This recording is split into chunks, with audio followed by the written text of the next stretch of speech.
I don't remember this.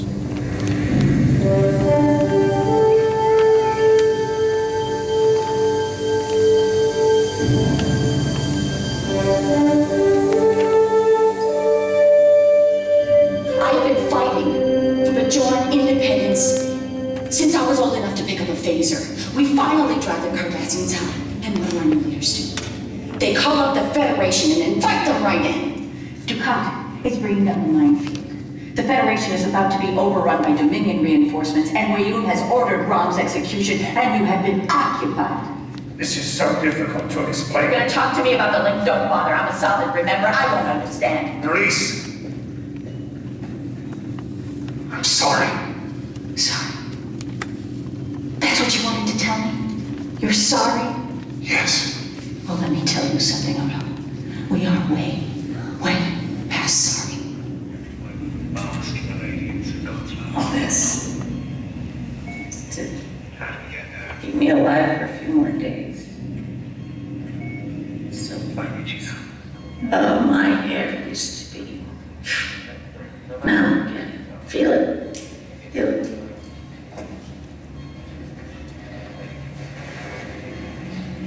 It's gonna get a lot worse.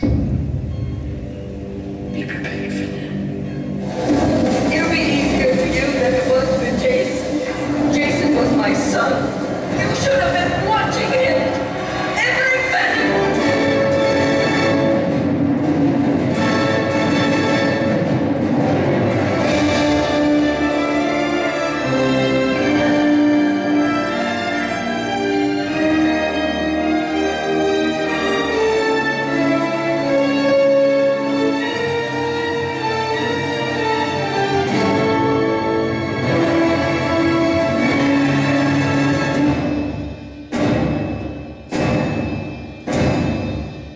Ladies and gentlemen, give it up for Nana Visitor.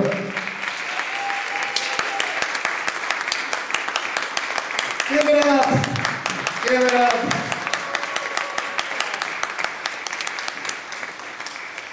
Peldar Joy. Hello. How are you? I'm not bad at all. How's the convention been treating you well? I've loved it here. I've loved this convention. I've had a good time. And I have to just say, Joshua, you know way more about Deep Space Nine than I do. Listen, I could tell yesterday. You have done your homework, obviously. Actually, it was a side effect of doing my homework. I had a couple weeks off before the convention. I'm not as knowledgeable either. I just decided to kind of do some homework and watched all 173 episodes. A little fresh in my mind. A little fresh in my mind, yeah. I had way too much extra time in my hands. Okay, so, well, let's start right off. Right off the bat, let's talk about just the whole, initially getting the role. I remember there was a Michelle Forbes thing. Would you like to give us a, I'm sure you've told the story a million times. I got a script. I just got a script, and I didn't pay attention to the fact that I think it just said Deep Space Nine, because it was just the sides. It wasn't the whole thing. And I read this character, and I went, I want this. I want this badly. Didn't know anything about it. Didn't know what Star Trek would mean in my life 20 years later. But just had to do it. So I went out, got Doc Marten boots and this nondescript khaki green shift and stomped my way in and just, I was Major Kira. I had no doubt in my mind that was my role. You owned it. Owned it.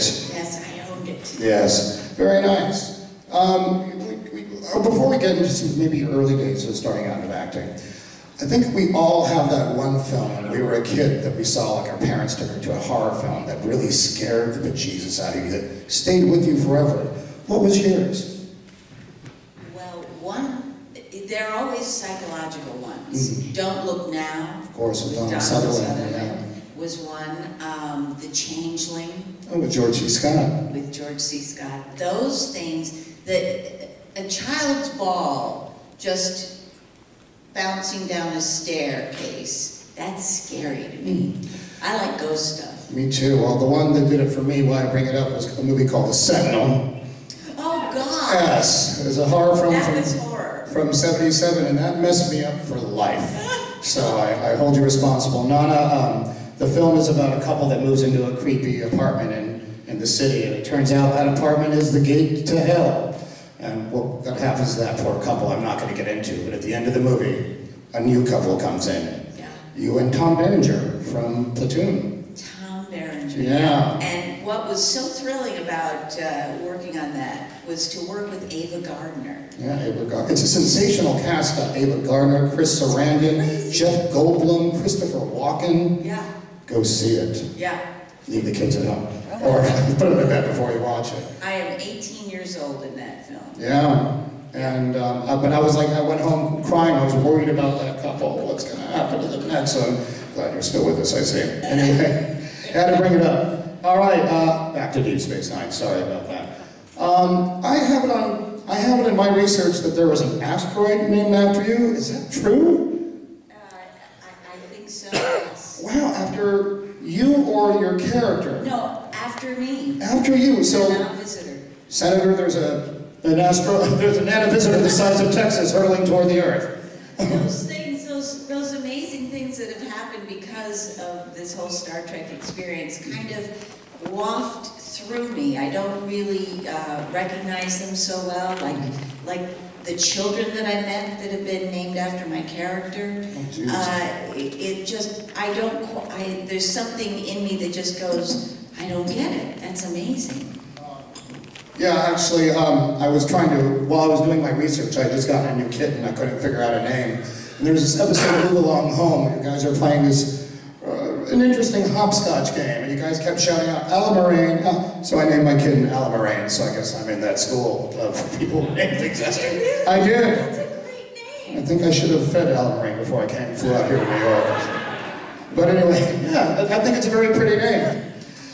So, okay, moving right along, in my research, you have called, of course I'm going back to when you actually had your son Django during the course of the production. Your other son's name is Buster and Django. Where were you when I was being born? You have these cool sounding names. Oh, thank you, I'm glad you think so. Yeah. They don't get forgotten at school. No, those are pretty serious names, but when you called, when you were pregnant with Django, you called that it was a gift. That the writers wrote it into the story rather than to hide you behind, hide the pregnancy. They actually, how can you elaborate more on that? Well, you have to remember at the time it wasn't so common. It really was, they might not say it's because you're pregnant, we're getting rid of you, but they didn't want to deal with those hassles or, Major Kira suddenly is always carrying something in front of her. So it was a huge gift that they wrote it in, that there was a shuttlecraft accident and I had to carry Keiko's child.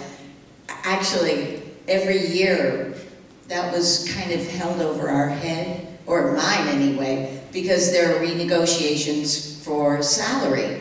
And every time my agent would go to the producers and say, okay now, we want to talk about salary, they'd always say, listen, there could be a shuttlecraft accident at any time.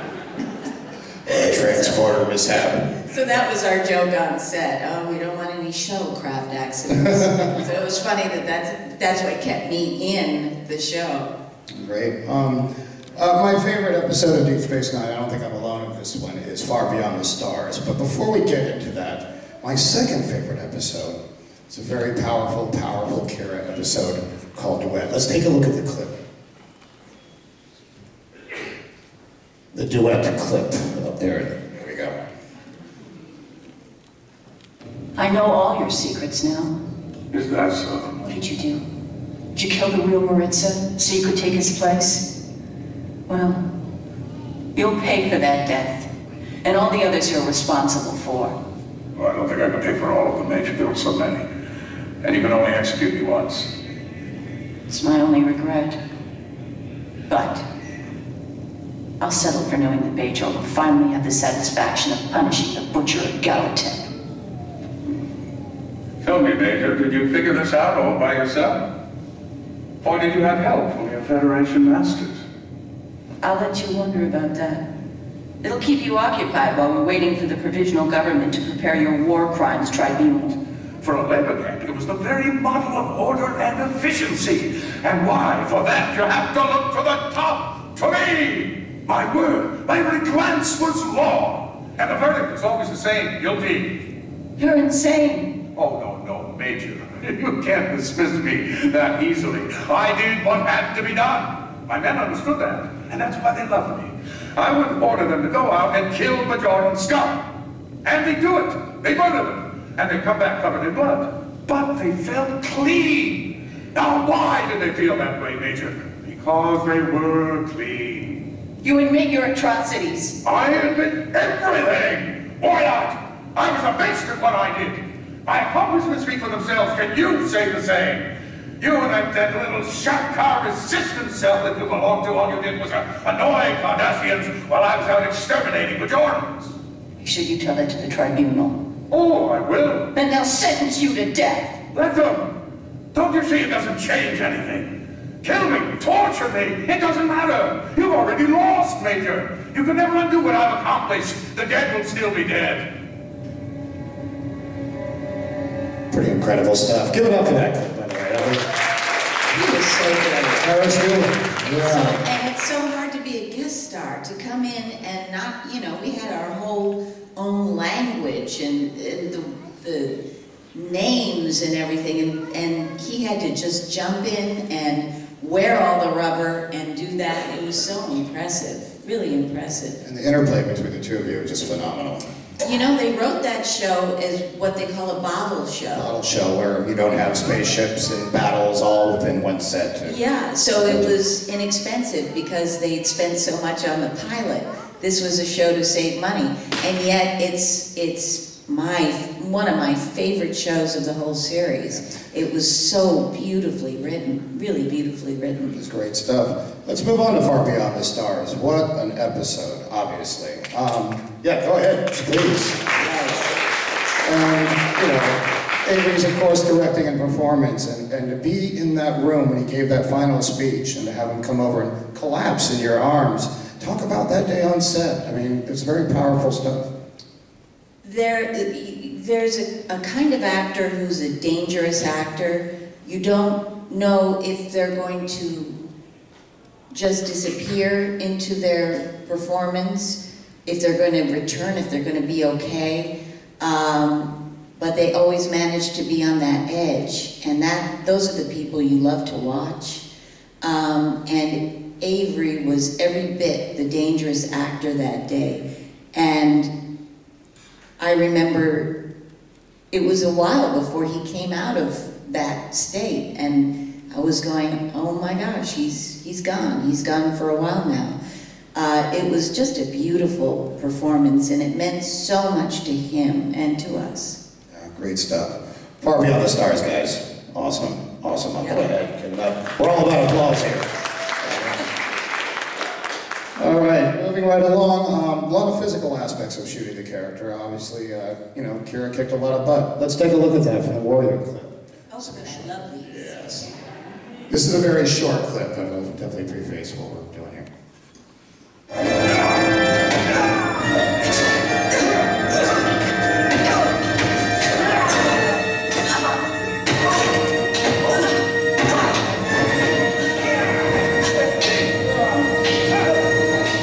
Physical indeed.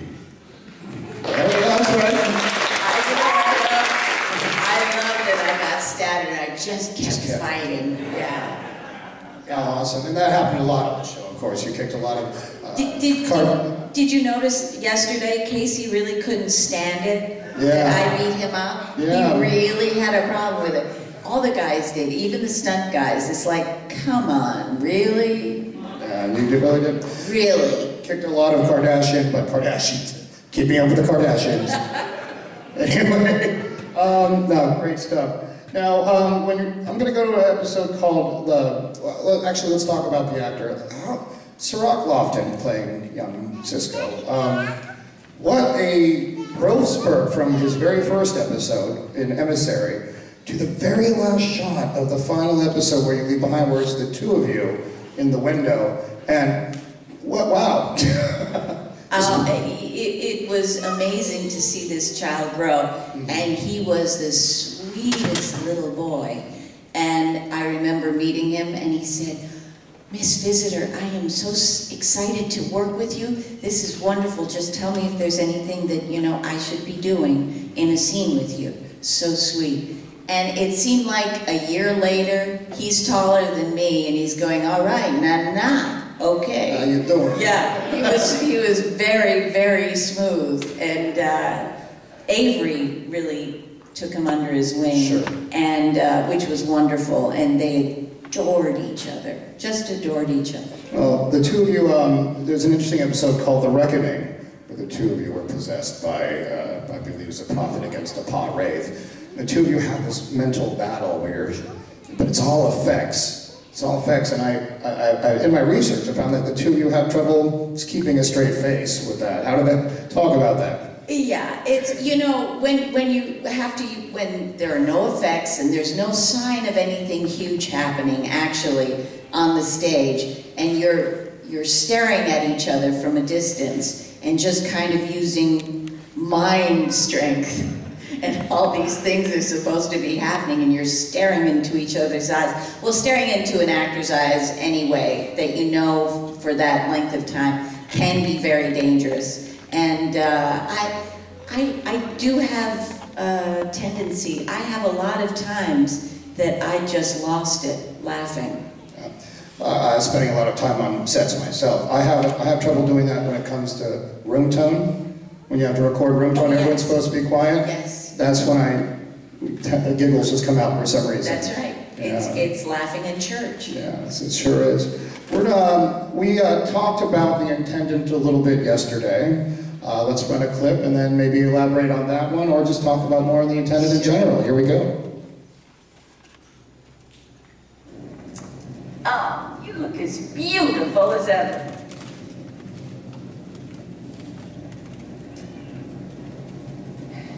You're just full of surprises, aren't you? It's only fair. You had your bridal, I had mine. You were supposed to wait for me at the transporter pad. No, don't worry. I have the transporter key to this control. All I have to do is tap this key. We're on our way home. Besides, I couldn't leave without saying hello to myself. The transporter sensor showed that you weren't alone in the shrine, and I was hoping it was you, Maurice. Burrell's smart, but you're smarter. We really are alike, aren't we? You can't let her have the orb, it's too dangerous. Will you stop wasting your breath? Antos and I are a team. We're destined to do great things together. If we're going, let's go. You don't have to do this. No, isn't that sweet? She is still trying to save your soul. Of course, you don't have one. She's right. I'm not worth saving. You sound pretty certain of that. Look at him. Really, look at him. It's important that you see him for what he truly is. I do. So, you were just using me to get to the orb. Is that what I'm supposed to believe? Believe anything you want. Please, Maurice, don't embarrass yourself. You made a mistake. You let Burrell make a fool of you. That's bad enough. You can make it worse by denying what happened. Just accept it and move on. Why should I? It's not true. You know that as well as I do. You may have come here for the orb, but you found something else. And people say that I have a large ego. Tell her, Antos. Tell her how you were using her.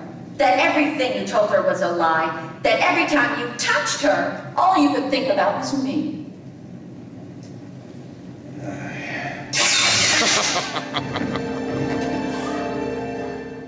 Very nice. Thank God she was overacting. I would never shoot her. It's funny to see. It's funny to see it back. And I did try to walk that line with her of not being too big, not making her ridiculous so that she wasn't without any kind of scary factor. But you know, sometimes you just go over that line. What are you gonna do? You walked it well. Thank And you. speaking of the walk, the swagger. She does have that walk. She walks with a swagger. Rick Berman, our producer, once told me, you've got to change your walk very early on. We were just rehearsing. He said, the way you walk on the promenade, you got to change it. And I said, well, I don't know how, I'm just walking. He said, you walk like John Wayne. And then, you know, in that famous La Cage aux Folles movie, The Birdcage. He's teaching him how to walk like a man. What? Yeah, And and he says walk like John Wayne, and he walks kind of, you know, with a swing in the hip, and you go, yeah, John Wayne did have a swing in his hip. It's true. Yeah, the swagger. In an episode called Wrongs Darker Than Death or Night, I will remind you in case it's the one where you discovered your mother had an affair with Gul Dukat. Now, originally, the producers were hinting that they wanted to make sure that Kira and Dukat actually have an affair, but you put your foot down with Ira Stephen Bear. Let's talk about that, shall we? I did. After several years of playing the role, I knew that there was that she would have slit his throat if she'd had a chance like that. Sure. That there's no way that she would have been his mistress or slave or anything. One of them would have died. So I really fought the good fight. I'd fight the good fight with the writers on several things, just knowing that I wouldn't win all of them. Some things I did not win. That one is one that I won. But Ira said, he said, okay, you don't have an affair with Dukat. And then the script came out, and I got into my dressing room, and he said, did you see the script? I said, no. He said, your mother had the affair. And it was like, oh, damn you, you got me. You've won this round, Ira Stephen Bear. That's right, you won. But the episode was fine. I mean, it was a great episode, actually. Yeah. Not too shabby. All right, we're going to go to our next clip. I know we talked about this again yesterday, but how can we not talk again about the final scene in His Way? Go ahead and run the clip. You know where this is going.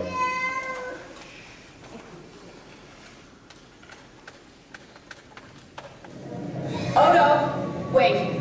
Major, if you don't mind, I'd like to forget all about last night. I don't think that's a good idea. We need to talk about what happened. Very well, then we can meet in my office in an hour. Well, let's discuss it over dinner. Dinner? Now, you can choose a restaurant, anywhere but a hollow suite. What about Shakar? You think he'll approve? Look, I don't care whether he approves or not. Shakar and I are friends. That's all. Friends. The First Minister asked me to update him on the war with the Dominion. My visit was strictly business now. Are we going to have dinner together or not? And if we do, then what? I don't know. Maybe we could go dancing. And after that, I suppose you'll expect me to kiss you. Well, it's possible. Well, then who needs dinner? Why don't I just get it over with and kiss you right now? Well, why don't you?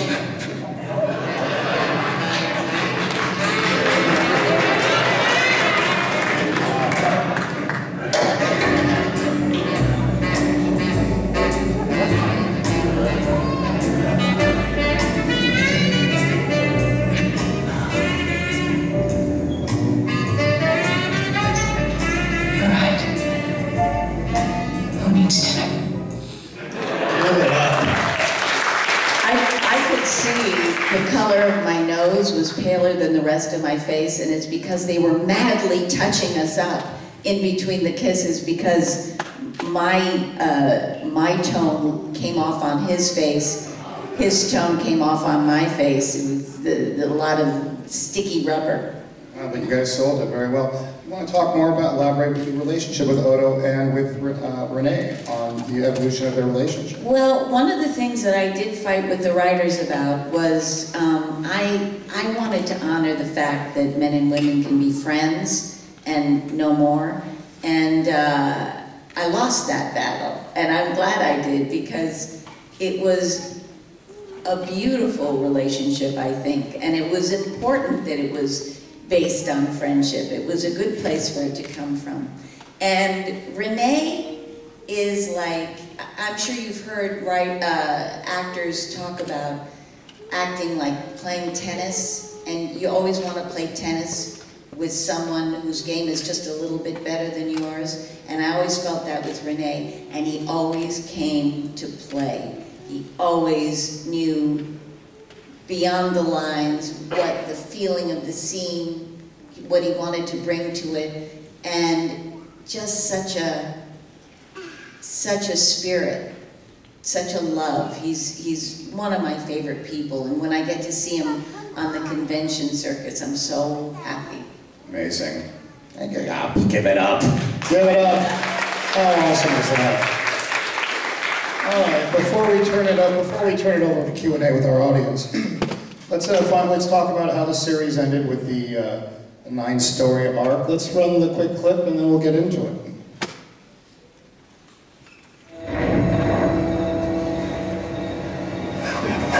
Just one. I'm afraid it's a rather large problem. The cargo door is made of neutronium. And the explosives we brought aren't even gonna make it. You see the problem. What do we do? I don't know. I'm through hiding in basements. I fail to see what is so funny, Garrick. Isn't it obvious? Here we are, ready to storm the castle. To sacrifice our lives in the noble effort to slay the divine beast in its lair. We can't get inside the gates. Maybe we could go up to the door and ask the Jew how to let us. Just have them send the shapeshifter out to us.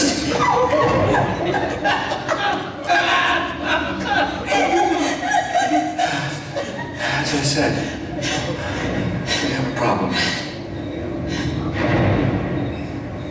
A lot of fun, that one. Yeah. That's a wonderful moment. Isn't it?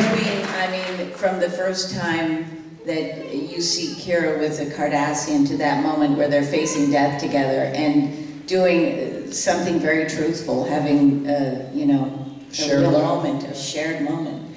It's well written. So that whole, the whole arc, you know, it was very meaty, and you finally got to wear a Starfleet uniform. Finally. Now And a new hairstyle for that season. And my hair, you know, at the farewell lunch that they gave us after 7 seasons, they did film clips and bloopers. Majel Roddenberry never wanted the bloopers to come out, so we don't have them circulating. I wish we did, because some of them are so funny. But they also did a whole montage of my hair changes. And it was amazing. It was like, oh my God, I didn't realize I had that many hairstyles. But through the 7 years, and I'm the only one, my hair changes constantly. And having watched all the episodes back to back recently, there was no gradual change in between. Like one episode would be one, and then all of a sudden, bam, wow. That's right. Good morning. That's right. Awesome. All right, well, I'm going to go ahead and turn the panel over to some Q&A with the audience.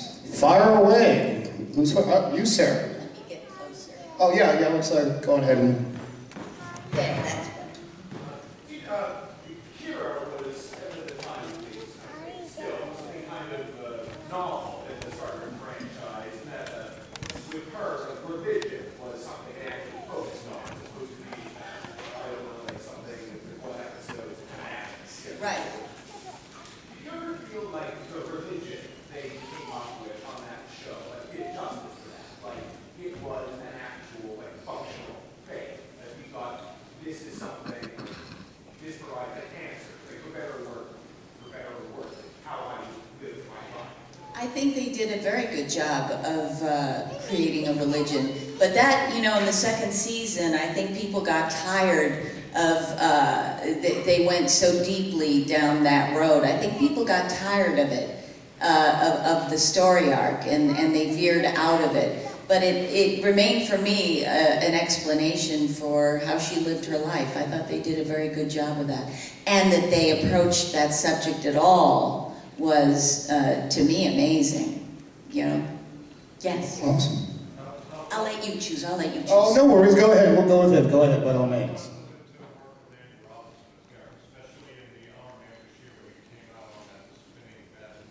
Andy, what's it like to work with Andy Robinson? And especially when I came out on the spinning bed in Armand Bashir.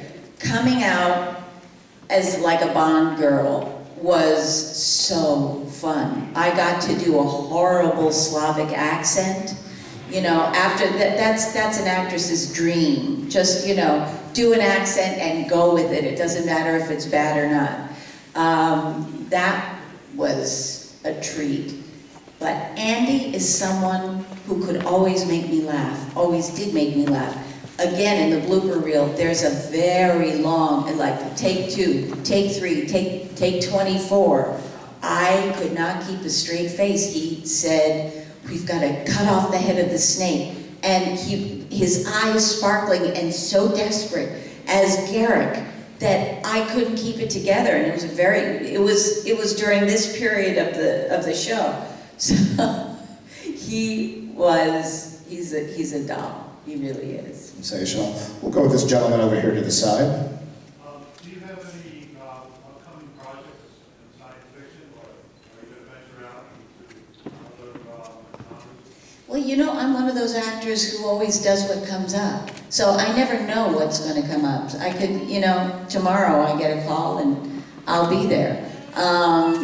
But right now I'm moving from Los Angeles, which is mostly, you know, television, film. I'm moving back to Manhattan. So I expect that I'll be, thank you. Yeah, thank you. Yeah, stage. I'm happy about it too.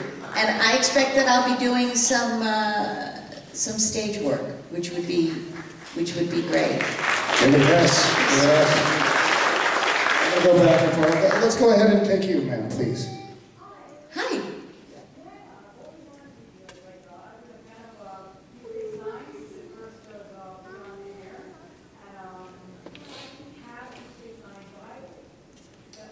The Writer's Bible.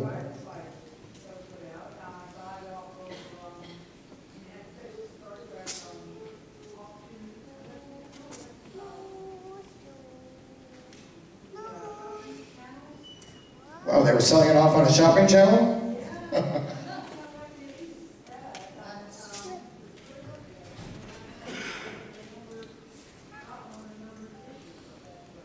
Awesome. Yeah, that was very precious to us. Whenever some question came up with a technicality or with our backgrounds, it's like, nope, not in the Bible, can't do that. Check the Bible. Yeah, check the Bible. Oh, well, I'm sure next there'll be other time. conventions, yeah, by all Next means. time. I'll be on this coast. There we go. Who's up? Here we go. Go ahead.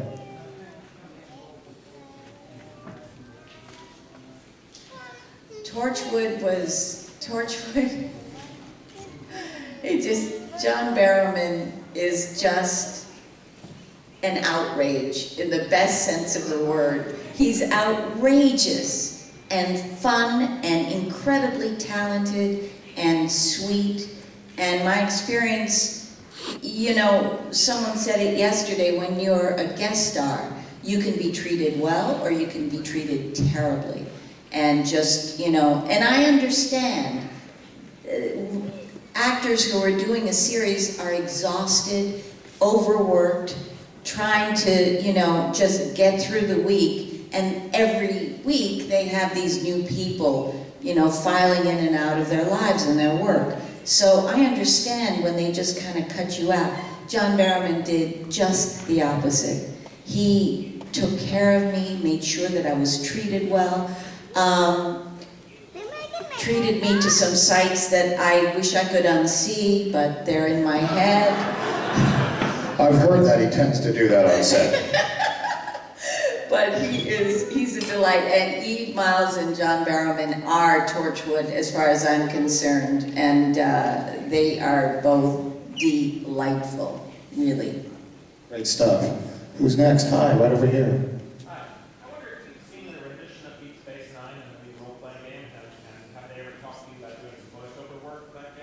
No, I just heard that someone told me about playing it today. That's the first I've heard of it. No, I haven't. But isn't it 30 years in the future?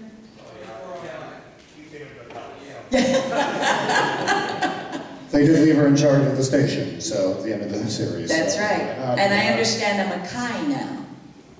Yes. Really? I didn't know that. Wow. Yeah. Congratulations. Just heard that today. Thank you so much. I was I'm not crazy about the hat, but that's okay. Because I was careful to make sure I was calling you Colonel Kara, because it seems like people tend to forget about the promotion and refer to as Major Kara, but I guess it's now Kai Kara. That's right. Sounds like a furniture store. We should be like IKEA. No, I thought that Colonel Kara would like open the chicken wings stop on the station. Just a little side thing. Yeah, when you're little Peckish, go see the Colonel. Yeah. Sir, over there. What was your favorite blooper while filming The favorite blooper, and forgive me if I, because I told this the other day. My favorite one is the trick we played on Avery. We're in the typical Star Trek, you know, it's Avery and then all his people in a V. We're in a V and he's at the head of it. And we're talking to Cardassians, I think, about to go to war. And no, we're in war because the station is getting hit. And we have someone off screen, Dennis Danger in fact, who would, you know, we'd have to be shaking because the station's in trouble. And then he'd go, hit! So we're having a scene and doing this and do this. And we'd all have to do it the same way, of course. So it looks like you're really in battle and there's some kind of perspective. And I think it was Calm Meany who, after we did this take after take after take, said, look, let's not shake, but don't tell Avery. So because he couldn't see us, he was at the head being really serious. And with us being completely still and him really serious going like this, it was great. It was great. That's tremendous. That is... Give it up. That's hilarious. All right, who's next? Hi, how are you?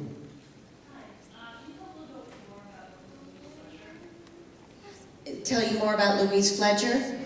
She looks like the coldest woman in the world, and she plays one better than anyone I know.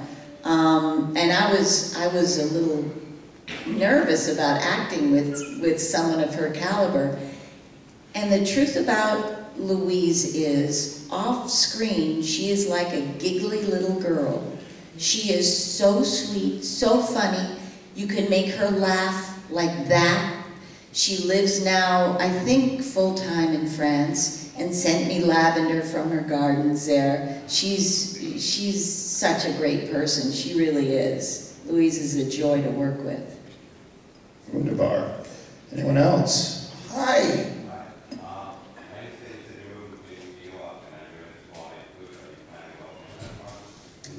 No, I closed my business and I probably won't resurrect that for a while, if ever. But it was incredibly, I had a business called Un Petit Morceau. When I lived in New Mexico, I had a partner there, Kim Montalvo, and I opened this thing and we sold pastries. And one in particular that I came up with called a bouboulette, which in French means little fatty. And it was a square little fat cookie with different fillings, but all the cookies were very different, like a rosemary cookie with a ginger filling, or chocolate cherry chipotle, all these things, and it was so fun. I'd stay up at night thinking of flavor combinations and thinking of what I wanted to do with them. And we did very well, but when I left New Mexico to move to LA, it was just impossible to keep it going with us so separated. So I'll be doing a lot of eating. New York's a place to eat. That's what I'm going to be doing. It's funny, I thought you might have, did they shut you down because they heard you were selling little fatties? Sorry.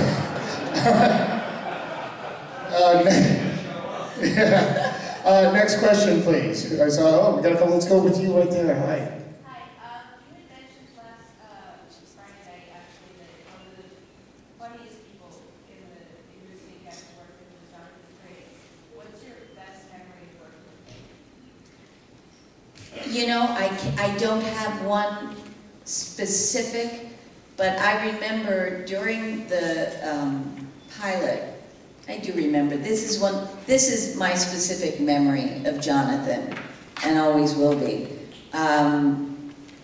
We were not used to the schedule. We were newbies at working still at 2 in the morning, and we'd been there since 6 or 5, depending on our makeup.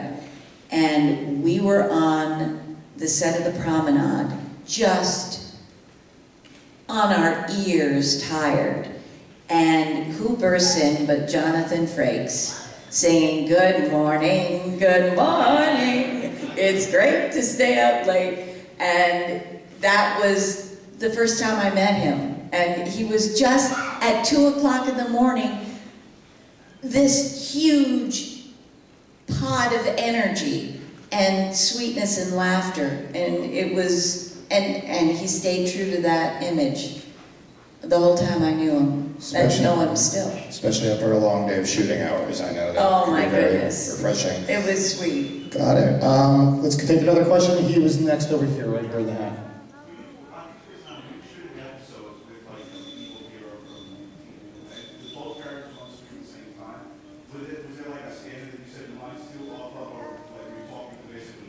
There wasn't, for those scenes that we did with the Kira and the attendant together on screen, there was a stand-in who physically looked like me, because it was a huge process in those days to do. Now it would be so quick, but one scene between Kira and the attendant took 12 hours to shoot. It was painful. Really painful. I can imagine. Hi. Yeah. I just want to ask, you talked a lot about the intensity of the hours that's required and the energy that it's not just the shift, it's what you're doing during that time. And my question is, how do you strike the balance between the person you want to be family-wise and the intensity you have to have at work and everything else in between? That's such a good question, Michael. Trying to balance family and work. You don't. If I don't know what I would have done if I realized how much it would take to try to have all of it and have children and be an actor. The bad side for my sons is, well, they grew up on sets. They grew up having to know the red light means be quiet now, and you know we're shooting, and moving from LA to New York. Is still doing it with Django, to Las Vegas, to New Mexico. The good thing about it is that they're really good at making friends, and they kind of know who they are, and they didn't want to go into the business. That's a really good thing. If you don't have to do it, you don't want to do it. But I'm one that has to. But at the time when I was doing the show, I just said to myself, okay, Buster's not going to suffer. My job isn't going to suffer. So I'm just not going to sleep. And there were times that I did literally pass out in my chair. And one time, scarily, when I was driving, I just, and you don't just go to sleep, because I could never understand that. It's like, how can someone not just pull over? It's not that, it's that you pass out. You just, 1 minute you're driving, the next you're having a blackout. So it was, people say I look pretty good these days, but it's just because I looked so bad then, that it's all kind of evened out. So that driving, you're like, oh god. Oh, yeah, I hate that. scary. All right, we have another question. Let's go with you, sir, right there. Hi.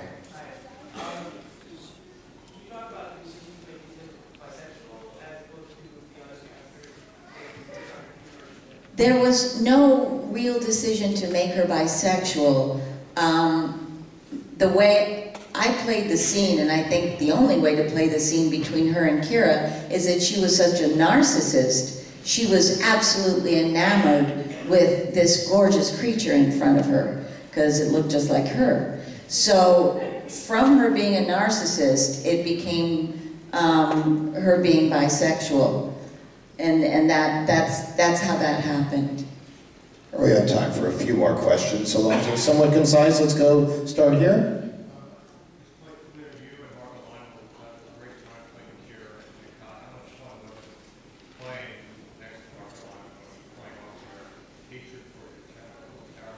Marco Limo and me having good chemistry. I just have to admit something right away to you, that I never saw Mark for most of the first year, except in makeup, and it was like, you know, Pavlov's dogs. Cardassians, I hate them. Big necks, I despise you. So I really didn't like Marco Limo at all, and really treated him kind of badly for the first part of our relationship, until I finally saw him out of makeup and had him to Easter dinner, and it was like, it was a totally different thing. Went to his house to meet his wolf, because he had a full-blooded wolf at his house, and that fascinates me. And he had a monkey, and that impressed me. He didn't have a monkey when I met him, but he used to have a monkey. So that's a dream come true. Start out method. Yeah, so, but we ended up being very good friends, and he's such a great actor. The chemistry was easy with him. It's tremendous. There you are. Hi. Oh, thank you. That was fun.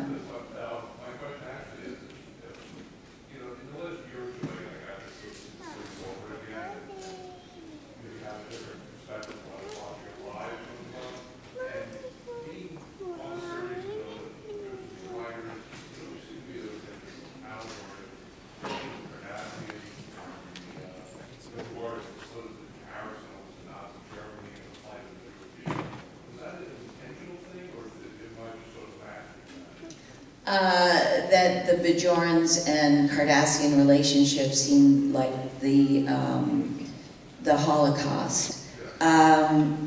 You know, the writers never said that. I think it's really easy to draw that conclusion, or to think of the Bajorans as any group of people who have gone through a Holocaust.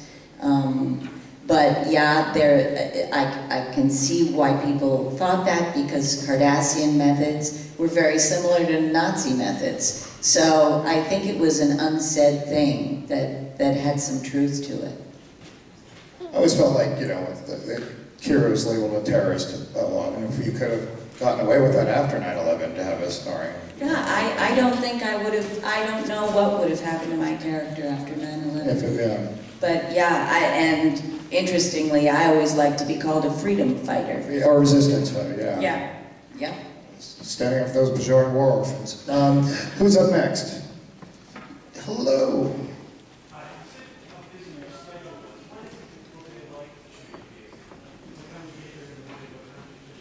I generally, a full day shooting, what's it like? I generally got there at 5 in the morning. I'd have about 2 hours in hair and makeup, and then you wait for your scene. And you're in a trailer, and you sit, if you read, or no one really had computers except Siddig in those days, you know, in his trailer, massive setup. But you wait for your scene. You don't want to take yourself too far out of what you have to do that day, but you can wait until 2 in the morning, and finally they get to your, so you've been there until 2 in the morning, then they go, okay, now. And you have to go on stage and weep and tear your hair out or whatever it is, but you got to be ready to do it, whether you're tired or not. And there would be some days, of course, where you come out of makeup, go right on the set and work all the way through. You get 40 minutes for lunch, and then again, work all the way through to the end of the day, which was usually around 11 at night, but could be, there was one time we did 22 hours. It's a long day, long day. Unfortunately, that's all the time we have for questions. Guys, please give it up for lovely Renata here today.